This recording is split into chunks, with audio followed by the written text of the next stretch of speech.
हे भारत बंद संदर्भात आरक्षण बचाव समितीकडून आज भारत बंदची हाक देण्यात आलेली आहे। एससी आणि एसटी आरक्षणामध्ये आता उपवर्गीकरणाला मान्यता देत सुप्रीम कोर्टाने क्रिमी लेअर लागू करण्याचे निर्देश दिलेत।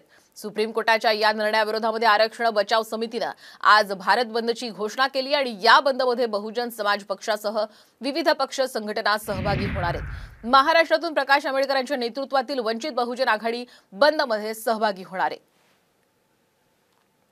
या भारत बंदचं नेमकं कारण काय आपण पाहूयात ग्राफिक्सच्या माध्यमातून। एससी एसटी आरक्षणामध्ये क्रिमी लेअर तयार करण्याचे कोर्टाचे निर्देश। खऱ्या गरजवंतांना आरक्षणामध्ये प्राथमिकता मिळावी हा उद्देश। मात्र दलित संघटनांकडून निर्णयाला विरोध।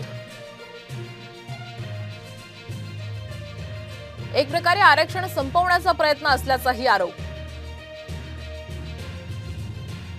सुप्रीम कोर्टाच्या याच निर्णयाविरोधामध्ये आज भारत बंदची हाक। महाराष्ट्रातील सर्व बातम्यांचे विश्वासार्ह व्यासपीठ सकाळच्या सर्व सोशल मीडिया प्लॅटफॉर्मला लाईक, फॉलो आणि सबस्क्राइब करा। तसंच सर्व नोटिफिकेशनसाठी बेल आयकॉन प्रेस करायला विसरू नका।